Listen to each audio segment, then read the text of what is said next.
Mr. Chairman, can you ask for a second in future? I didn't hear you ask for Yeah. one. Oh, no, Linda volunteered. I didn't hear that, sorry. Oh, sorry. Okay, right. The third speaker today is Lisa Prager. Lisa, you're well used to speaking to us, so you understand the rules, so we look forward to hearing from you. And you're going to speak on the issue of uncontrolled demolition and destruction of heritage homes in our protected areas, particularly on behalf of the Westmere Heritage Protection Association. Thank you, Your Worship. I will start with that as my central premise, but I first want to acknowledge the disability group and the important message that they brought to this council today. They are not the only community group under threat, and you'll find that if you lift up the carpet anywhere in Auckland, you will find that big business is benefiting from all the actions of this council while the communities suffer and struggle. And I am sick and tired and exhausted by all the people who come to me saying, Lisa, can you help me? Can you help us? We're under threat here, we're under threat there. And this is within your own council organisation. I believe it is time that you as councillors got rid of this invisible wall that said the CEO controls everything and we're just here to hear and make a few little bits of advice. You are the power brokers in this town, but you have been brainwashed and hypnotised by your CEO and the neo-liberal financial and political system that says that these guys are in charge and we're just the little people here to kind of fill in the gaps on the edges. And how do I say this and why do I say it? Well, on behalf of the Westmere Heritage Protection Association, we would like to bring this council's attention to the total and utter failure of the Resource Consent Division of this council to protect the A-grade Zone 1A minimum in Ponsonby of our heritage homes. Come with me at any time and in each street I will show you a heritage home that has stood for over 90 years that has just been ripped off its foundations. Ripped off its foundations and no guarantee of what goes back in its place. Indeed, I'll show you what will go back in its place, what is fashionable at this time, which is a whole bunch of square boxes kind of asymmetrically positioned. Now I'm horrified. I've spent over 50 years in this town, and particularly in Ponsonby, Greyland, Westmere and St Mary's, where I grew up. And I know these buildings and I know these houses, and no one can tell me that they're, rotting on their foundations, because I've watched them go through 3 or 4 or 5 gentrifications. Now, it is time that this council stopped scribbling while members of the public come and trying to avoid the truth, which is you are out of control of this council, that the business side has taken over. This is why we can have, during the unitary plan hearings, hundreds of people come to speak about protecting the heritage and the look and feel of the existing heritage suburbs, and an Auckland Council consultant under the Auckland Unitary Plan independent, I love this word, independent hearing panel, can say, you know what, we don't think it matters. We actually think that the developers will self-regulate. Well, I can tell you here and now there isn't a self-respecting developer in their right mind that's going to self-regulate over making money, because that's the bottom line. Making money is what we do. We do it as individuals, we do it as a culture, we do it as a nation. The problem is we've lost our moral compass. And our moral compass is the sort of thing that says, you know what? In the future, we should have some heritage so that we can remember what it was like. It can guide our future. Now, I'm sick of being labelled a NIMBY and all this crap. The bottom line here is I'm all for big cities. I love travelling the world. I do think there's a place for skyscrapers and innovative housing, but not at the expense of your heritage. That's what tourists come to see. That's how we learn where we've been and where we might be going. And on that point of tourism, let's just have one big fat laugh, shall we, about the idea that we now need to rebrand Auckland again. Anybody here when we did it the last time, or the time before that, or the millions that we spent?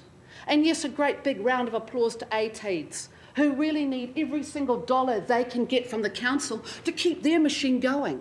Why? Oh, I don't know, so that we can sell our city more. Or why? I don't know, so we can make more money. Oh, I don't know why, so we can have more business. Oh, that's right, so we can have more investment and more immigration. Well, here's the big kicker. Investment and immigration has delivered us one thing. Out of the park housing values, which is great for developers and people like me that own more than one, but it's not great for the people of Auckland. And let's just remember, during John Banks's era, you all, or a group of you, or people who look similar to you, said, yes, Mr. Banks, it's great, let's sell our pensioner housing. What were they? They were affordable housing. What happened there? People who actually worked our city could afford to live in our city and not travel in jammed roads. So let's just talk about jammed roads. You can build more motorways, and every expert globally who've spent billions of dollars will tell you that more roads means more traffic. And when an old lady came to visit me in my shop the other day and said, I lived here in the 50s, I said, oh, what was that like? She said, well, the tram went up and down Garnet Road and all the way to Ponsonby and all the way into the city, and that's how everybody got around. Lisa, we're just getting over the 5 minutes now. And I roared with laughter and I went, and I said, what happened? She said, oh, they ripped them up. They ripped them up. Because now we can't play catch up. But basically, I want to come back to this. I was promised down in Manukau City when I first challenged Penny Holst about how independent the unitary plan would be and how it would be good for Auckland. Well, I argue now that when your consultant, Judge David Kirkpatrick, who I bumped into at a whole lot of different Heritage Council hearings, goes, guess what, we don't think it matters and we're going to tell the council that. Is there a joke? Am I missing a joke? Alf? I'm actually looking for my consultant, Judge Fitzpatrick. I thought he was, Okay, sorry. Yeah. It's a different one. That one died. That was Sir it's not Ron a debate, Davis. So, Okay, that's why I'm Lisa, asking. just finish, please. Thank you, Lisa.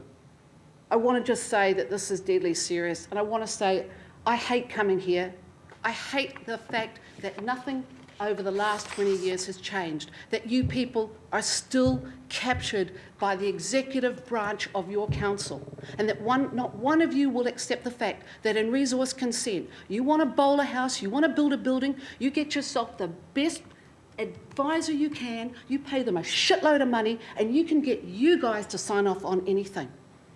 And I want to say finally, that sooner or later you are going to have to wake up and take responsibility. That buck stops with you, not the CEO. That's rubbish. She's just got you captured. If you want to have disability advisors in the city, you call on them to make that a reality. That's what Penny and I have spent all this time trying to show you the law, which we know none of you have read, because if you read it, you would instinctively understand the power within your control. Now, the people of Auckland put you here, and sure as shit, they are going to get rid of you at the next one, because they cannot take higher rates. They will not take higher rates. To pay for what? To pay for what? More rubbish collection? Rubbish. Lisa, I want you to finish now, please. It's really hard to finish. You I know. You know why, Len, it's hard to finish? Because this problem goes on and on. Yep. It goes on cyclically, where you allow more money to come out of the public coffers to go towards private enterprise, disguised in a whole lot of ways. Now, surely you're not foolish enough not to see this. Okay, thank you. Eyes are closed. Right, are there any questions, please, of Lisa? How could there be any questions? Right, I want to move, thank you, Lisa. I'll move, is there a seconder, please? Councillor John, thank you. That these matters be received. All those in favour say aye. Aye. Against? Thank you. Rightio. Councillors, that brings us to a conclusion of the public input. I want to now move to local input. There's no local input.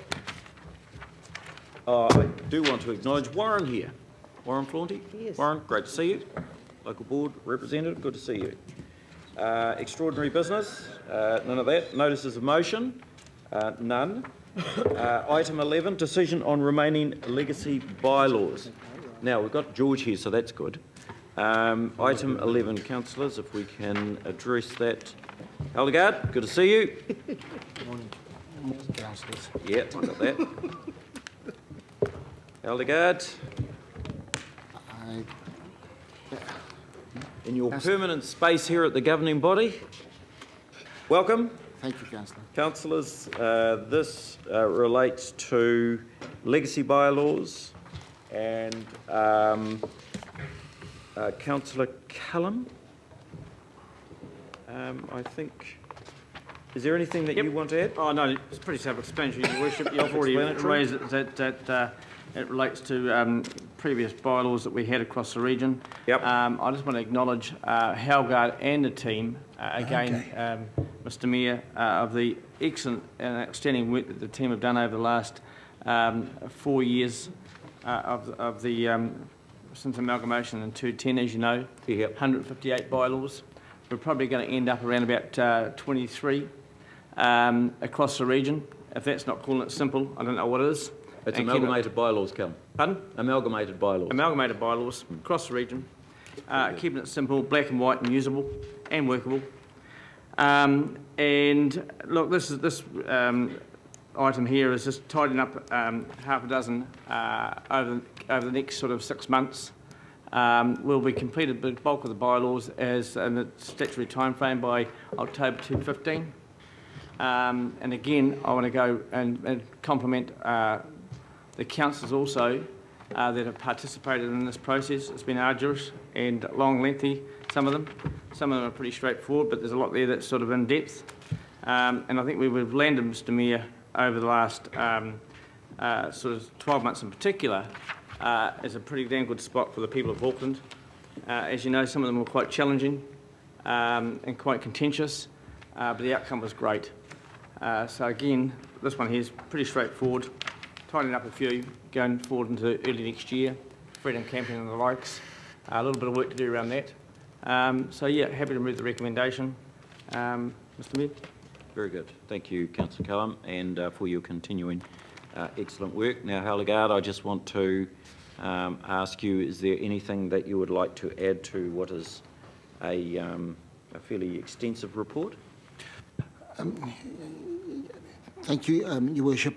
The particular recommendation is just a request for us to be able to go out in a special consultative procedure, obtain input from the community and come back to the governing body with a recommendation to retain some legacy bylaws simply as placeholders pending the unitary plan coming into operation, or for us to do a bit of extra work once the unitary plan gives us a bit more guidance on some of the outcomes. So, in essence, the request is simply to enable us to go out in consultation.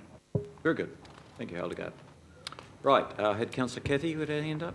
Yeah, Hildegard, can you just give me some comfort with regard to our homeless action plan and the mix-up of freedom campers that we recognise as freedom campers and homeless people? There might be 50 freedom campers down in Wynyard Quarter and 4 of them might be homeless people. We cannot apply the law across the board in the same way because that would be at odds with our homeless action plan. Can you just talk for a few minutes about that? Yes, certainly, Councillor. Yes, there is certainly a link, particularly where there's perhaps a lack of emergency housing, etc. So there is work being done on the homeless action plan. It is, I know that there's new initiatives around that and to deal with that. It is, I do not know the full detail of that. It is something that from our side and our department, it is something we're now getting involved in, and I'll have to get back to you on some of the detail on that. The Freedom Camping bylaw is as a result of the old Freedom Camping Act that came into operation just before the Rugby World Cup in 2011. And what it does, it changes the dynamics. In the past, you could in a bylaw simply say that you cannot camp in a public place. The new Act now requires us to identify places where you may not camp. Now, obviously that entails a lot of work because we firstly would probably have to look at what the unitary plan has to say about Māori sensitive and significant areas. Then we would have to go to the local boards and find out from them which areas they have some concerns about. Auckland Transport will probably have to give us some indicator as to what areas they have concerns about. So this is a consultative process in which we would have to identify all these sites, and eventually a decision would have to be made that these are areas in which camping would not be allowed. The implications are that you could camp any other place. And so that's why it's a large piece of work that has to be done. Now,